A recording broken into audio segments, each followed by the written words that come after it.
Almost 1 month has passed since my previous Ask Me Anything episode, so here we go. Ask Me Anything episode 4. What do you think about No Man's Sky and the fact that they won't charge for landings?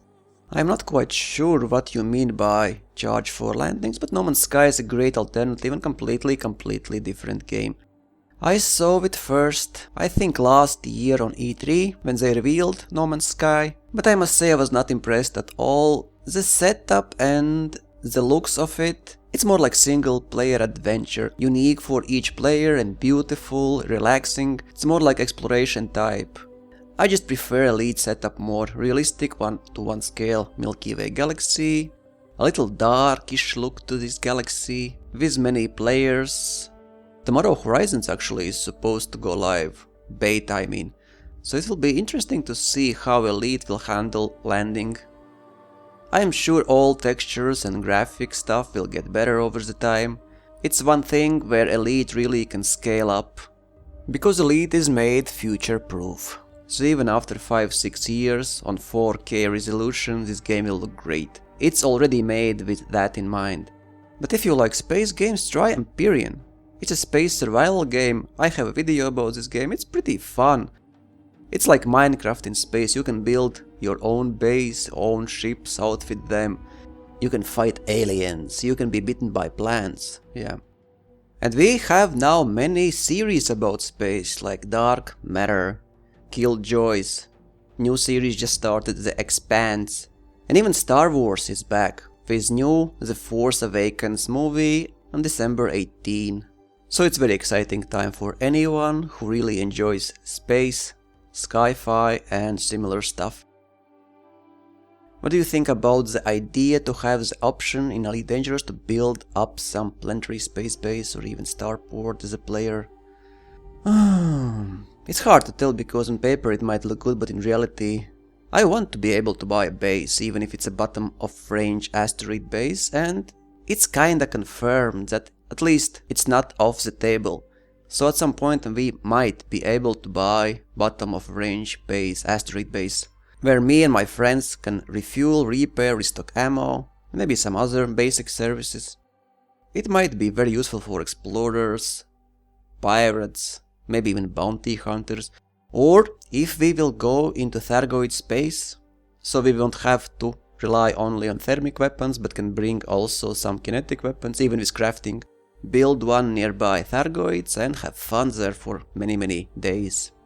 But as for custom build bases, I don't know, it's too much work in my opinion. There are still many stuff that devs should do before, like fixing bugs and balancing ships, weapons, especially missiles now.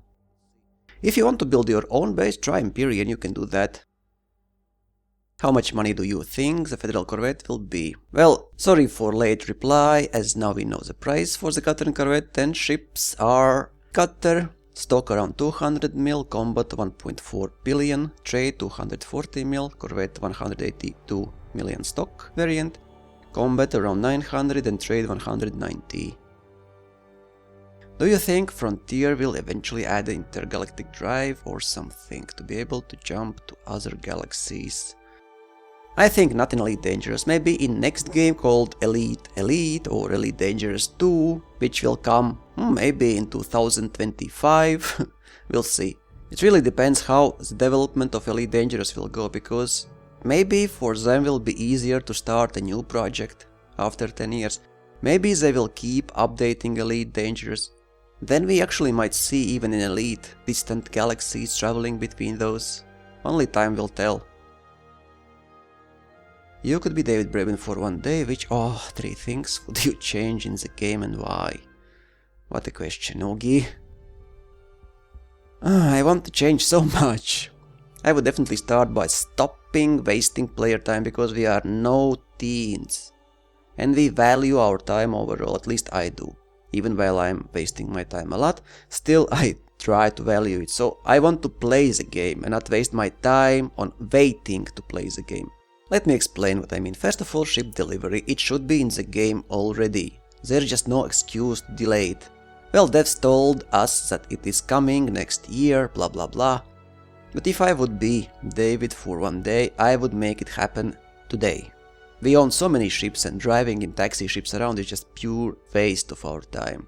Second is AI. It's not only about interdictions actually, but it's about all AI. I would delete AI behavior templates and just force programmers to rewrite them from scratch because it's really kinda silly. Lawless space. Authority ships interdict you, come on. If total weapon damage per second for all AI ships in a wing in 20 seconds can't take your shields down, just stop interdicting. It's a waste of time. And also AI should fly ships regarding your level. Why, if I'm deadly or elite, I see master, competent, expert AIs? And even more, if I'm flying large ships, why I see expert sidewinders, cobras, vipers? If our combat ranking depends on ranking of enemy ships we kill, why devs are wasting our time again by forcing us to kill competent, expert, master enemies which won't give us almost anything if we are already at deadly? And shield recharge at stations also should be in the game already, but well, luckily that's already planned for 2.0 release, and the implementation will be 8 times faster than normal recharge. This probably is the easiest way, just to multiply shield recharge speed at station by 8 and you have your fix. Now please make heatsinks work in Supercruise because we can use shield cell banks already.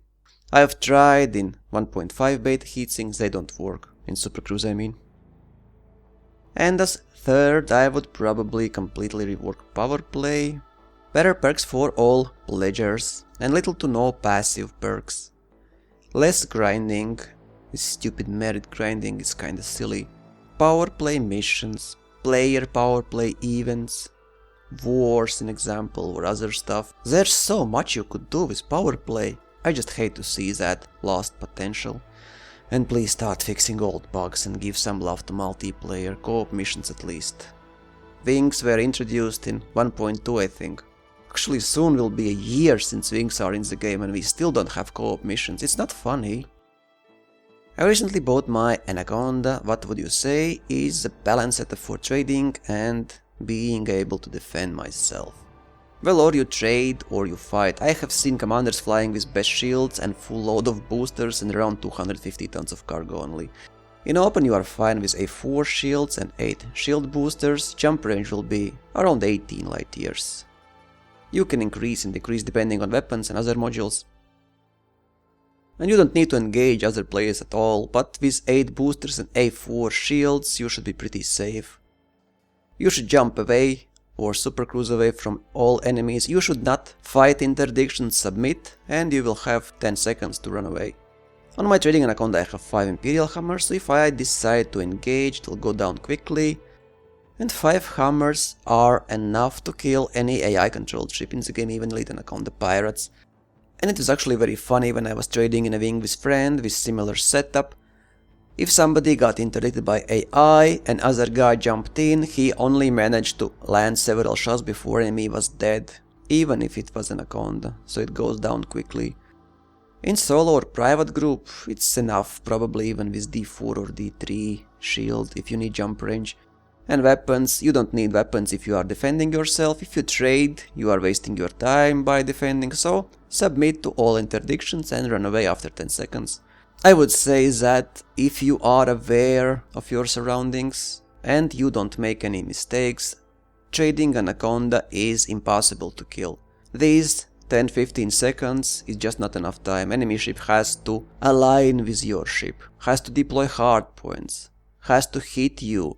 And even if there is a wing of enemies, you will face one guy and other guys will jump in when you are already starting to charge your drive. And remember, if you are mass locked, hyper jump, simple as that. And you should keep 4 pips to systems all the time. Devs at Frontier should give this game different difficulty settings. They already have different instances and areas. It's hard to do that without separating solo and open in my opinion. I would say that we need safe and dangerous zones, systems where NPCs are flying in a wing of 4 to 12 and 90% of those ships are Federlands, Python, Vulture, Anaconda, Federal Assault Ship, Imperial Clipper, now Corvettes and Cutters as well. I mean, you know that this system is dangerous. If you go there, it's your fault that you will encounter those high-level, large NPC enemies and huge wings. And by implementing dangerous zones, you can give better commodity prices, better ship prices, better chance to mine high-value minerals or metals from asteroids. And there must be special missions, special events to attract ones that don't mind high risk. So I would say we don't need a slider or some difficulty settings. What we need is dangerous and safe places, and also we need NPCs that are generated regarding your rank. So if I'm elite, I will see only deadly dangerous elite NPCs and not masters and vipers. And if I fly large ship, all NPCs that are generated to interdict me also fly large ships. Proper amount of ships in a wing. So I really, if I'm running away, I'm running away. I'm not running away from a sidewinder, because it's a waste of my time to turn around, shoot it and waste my time on sidewinder, especially on expert or master sidewinder with like 1-2,000 bounty. It's complete waste of my time. But if I would see, even if I'm trading like elite Anaconda pirate with 200,000, I would kill it. That would also increase bounty amount on their head, generate a wing of multiple large enemies. So everybody there will have huge bounty, tasty, huge, nice bounty to have. Would love to know what you do to earn credits in the real world. You have to be an analyst of some shape or form. Actually not really, I think it's called desktop publishing. An artist is giving me templates or guidelines, and I'm following those guidelines to create different stuff. I'm giving text, pictures, and I must put it together for later printing out. Those are books, magazines, newspapers, booklets, catalogs. Very different things I've done in my life, and I'm doing that for more than 20 years now, so it's quite easy for me to put together something. In the background you can see my first work for Elite Dangerous. It's called Early Game Designs. I was waiting for my standard beta, and there was a lot of information on design discussion forum, so I took it and made a magazine out of it. I will post a download link below this video. If anyone is interested, download and check it out, because I think it's very interesting. All you find there is a design on paper.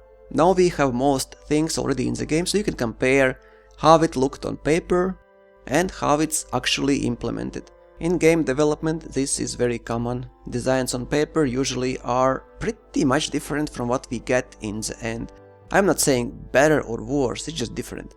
Some things devs will realize they can't do, like with offline single player mode for Elite.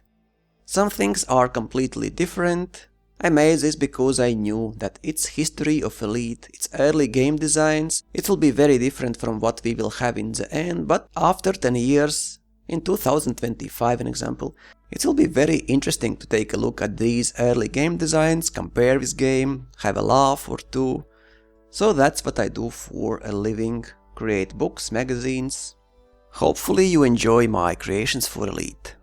And sadly for me and you, I've never had any experience in making videos, no experience in 3D as well, so when I started my channel I had no idea about all video stuff. I think I'm slowly getting better at this, so you will have to be a little patient. Fly safe, commanders, and if you have any questions, ask them below this video.